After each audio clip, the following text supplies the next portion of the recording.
बच्चों, पिछले अध्याय में हमने जाना था हमारा देश आज़ाद होते ही कौन कौन सी कठिनाइयों से निपटा था, कौन कौन सी चुनौतियां हमारे देश के सामने आई थी। हमने ये जाना था कि किस तरह से हमने हमारे भारत को अखंड रखा था, कैसे हमने देसी रजवाड़े हैं उनका विलय भारत में किया था और कैसे राज्य पुनर्गठन आयोग के द्वारा हमने अपने राज्यों का सीमांकन किया था। अब हम जानेंगे अगले अध्याय में एक दल के प्रभुत्व के दौर के बारे में। कौन सा ये दल था जिसका प्रभुत्व का ये दौर चला था। हमने ये जान लिया था कि हमारा संविधान हमने बना लिया था, हमारे संविधान को हमने लागू कर लिया था।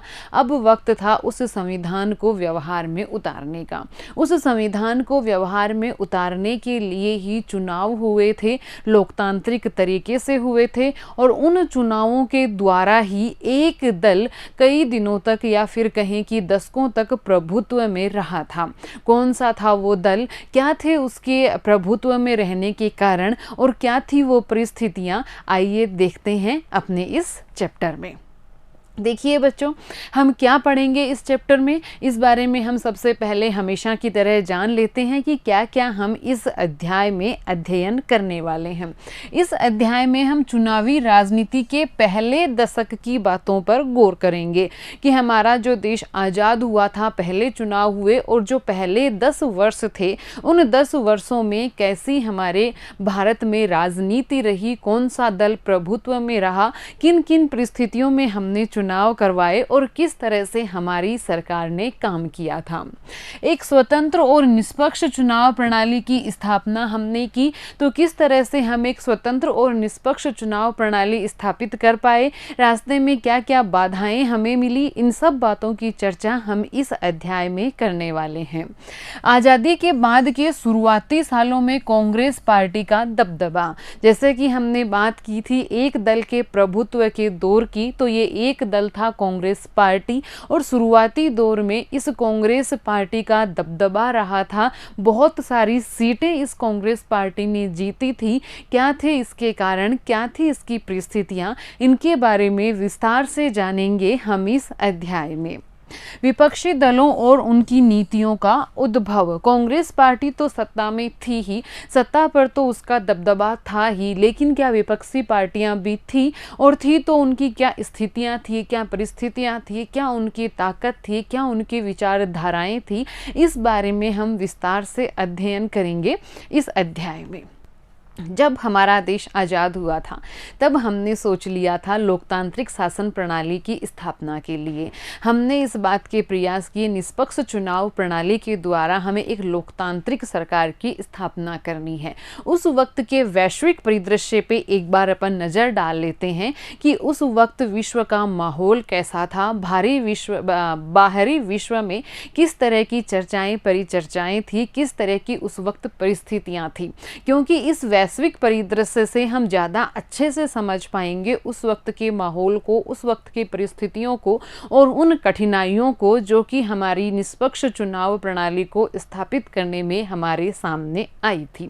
तो चलिए देखते हैं उस वक्त के वैश्विक परिदृश्य को।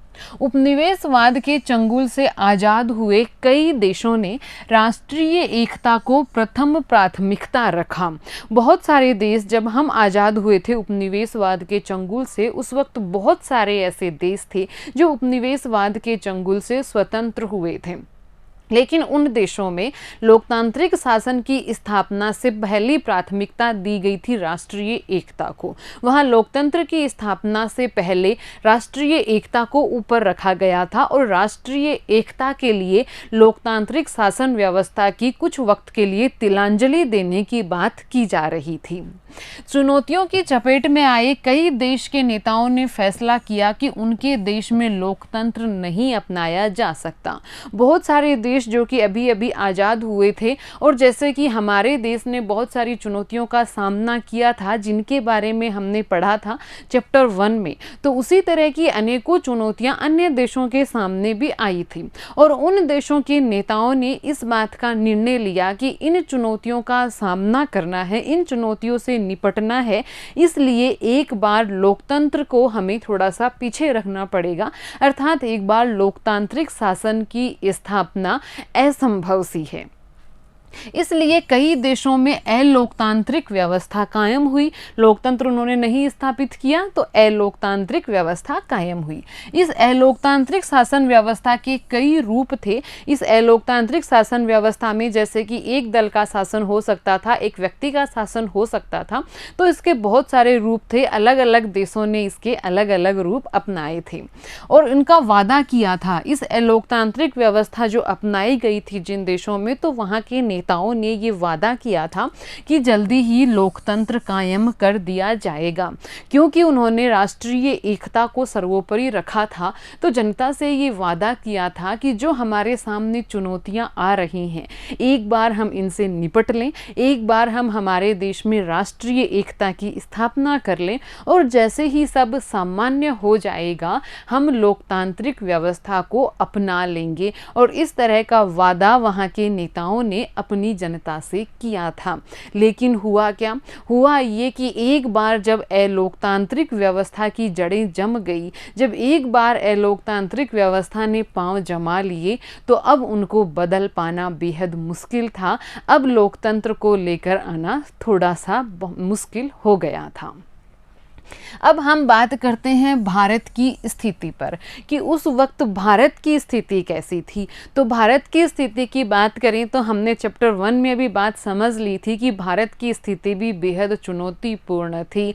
अखंड भारत पर खतरा मंडरा रहा था, रजवाड़ों की समस्या अलग चल रही थी, राज्यों के पुनर्गठन के लिए अलग विवाद चल रहे थे और जो बंटवारे की त्रासदी थी वो तो हम झेल ही रहे थे।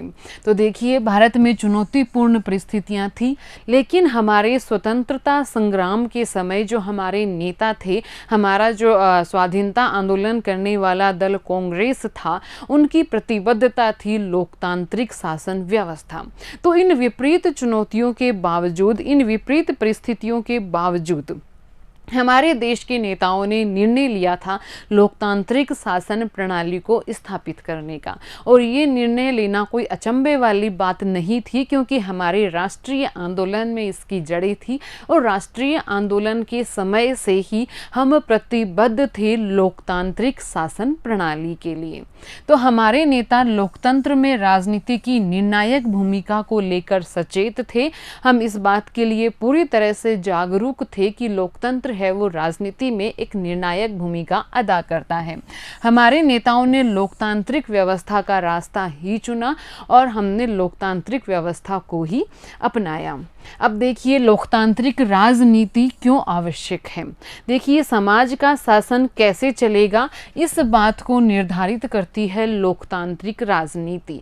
और लोकतांत्रिक तरीके से जब किसी समाज का शासन चलाया जाता है तो वहाँ की नियम कायदे क्या होंगे, इस बात का निर्धारण लोकतांत्रिक तरीके से लिया जाता है।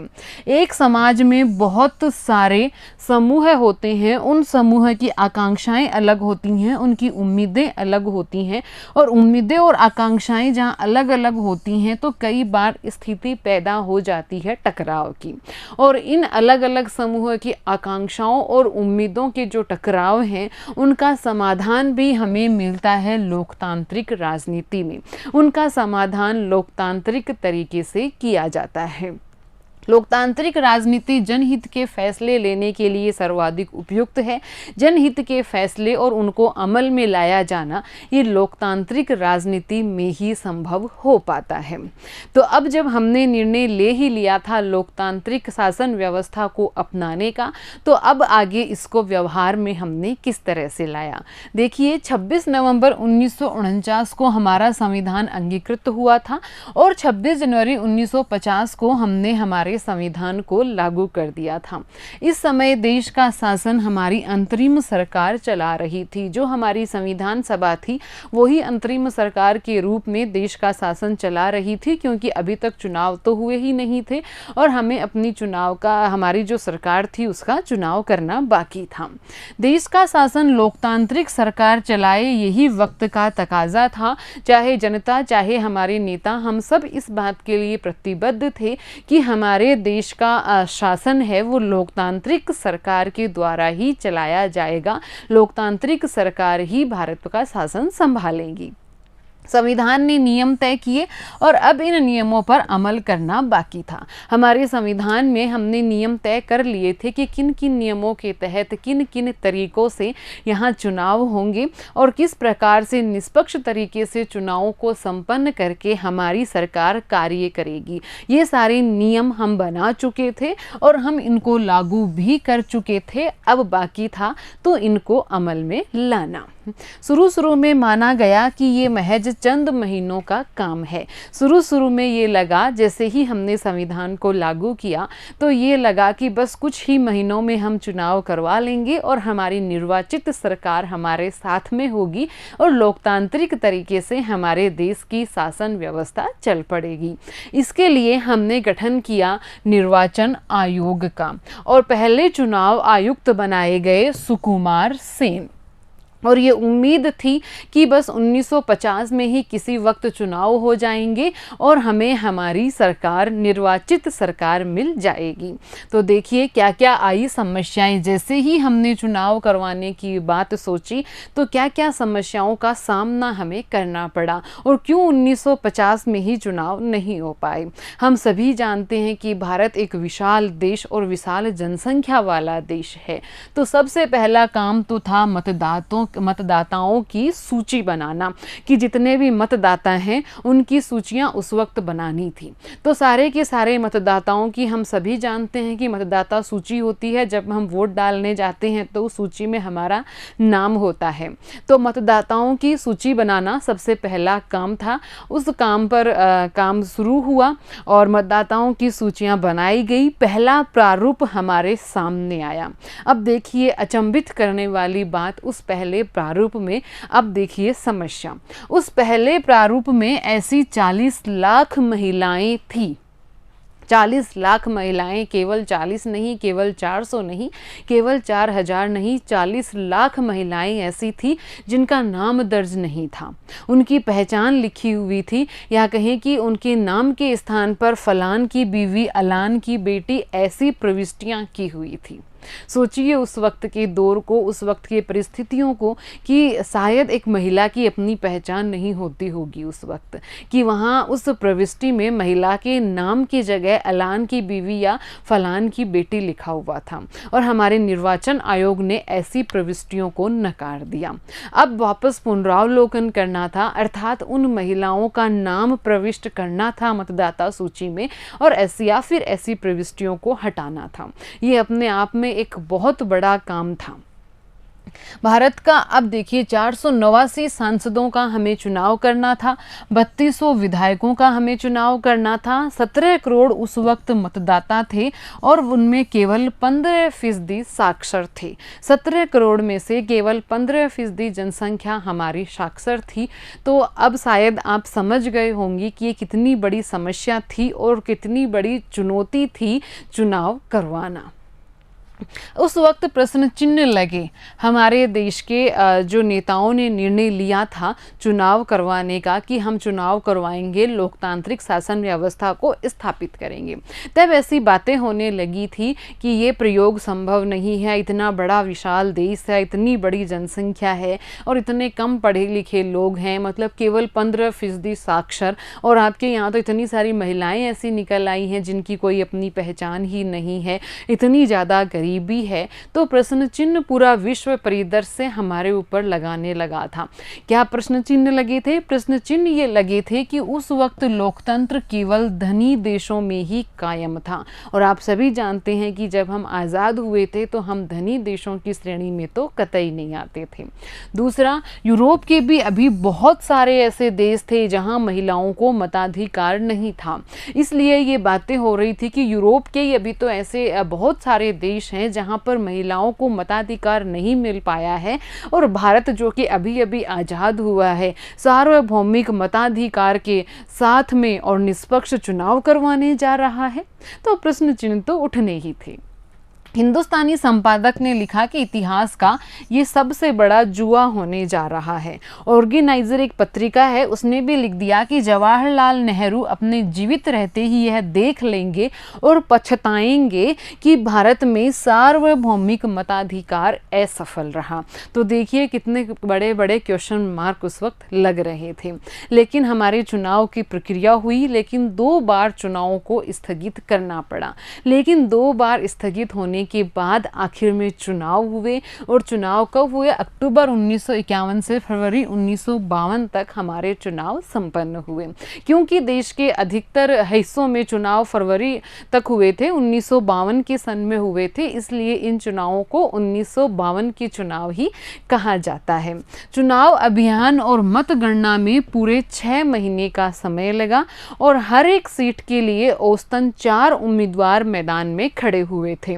आधे से अधिक मतदाताओं ने मतदान किया, और जब चुनाव परिणाम आए तो जो लोग हार गए थे, जो प्रत्याशी विजेता नहीं हो पाए थे, उन्होंने भी इस बात को स्वीकार किया कि चुनाव निष्पक्ष हुए हैं। और इस तरह से हमने पूरे विश्व का मुंह बंद कर दिया, और हमने अभी अभी जो देश आज़ाद हुआ था, जहां बहुत कम पढ़े लिखे लोग थे, जहां विशाल जनसंख्या मतदाताओं की थी, उस देश में निष्पक्ष चुनाव हो चुके थे, और हारे हुए प्रत्याशी भी ये कह रहे थे कि चुनाव निष्पक्ष हुए थे। तो देखिए इस जीत पर, संपन्न हुए इन चुनावों पर क्या कहा था टाइम्स ऑफ इंडिया ने। टाइम्स ऑफ इंडिया कह रहा था कि उन चुनावों ने उन सभी आलोचकों के संदेहों पर पानी फेर दिया जो सार्वभौम मताधिकार की इस शुरुआत को देश के लिए जोखिम का सौदा मान रहे थे। और हिंदुस्तान टाइम्स ने लिखा कि यह बात हर जगह मानी जा रही है कि भारतीय जनता ने विश्व के इतिहास में लोकतंत्र के सबसे बड़े प्रयोग को बखूबी अंजाम दिया।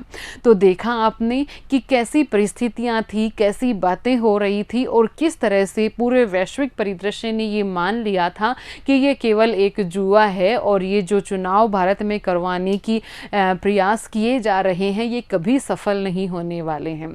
लेकिन हमने इनको सफल करके दिखाया। संपूर्ण देश में चुनाव हुए, राज्य सरकारें बनी, हमारी केंद्र सरकार बनी, और हमारी जो कांग्रेस पार्टी थी वो उस वक्त विजयी हुई थी।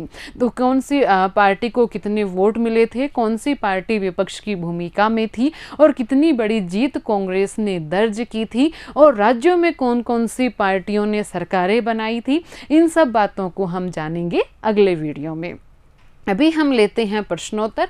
तो पहला क्वेश्चन है, भारत में चुनाव आयोग का गठन कब किया गया? अभी अभी जाना हमने इसके बारे में, इम्पोर्टेंट क्वेश्चन है, और आपको ये हमेशा याद रखना है कि भारत में चुनाव आयोग का गठन कब हुआ था। भारत के पहले चुनाव आयुक्त कौन थे, ये भी इम्पोर्टेंट क्वेश्चन है। और उपनिवेशवाद के चंगुल से आज़ाद हुए कई देशों ने अलोकतांत्रिक शासन व्यवस्था को क्यों अपनाया, ये भी हमने वीडियो के शुरुआत में बहुत अच्छे से जाना है। तो उम्मीद है कि आप भी बहुत अच्छे से इसका उत्तर लिख पाएंगे। धन्यवाद।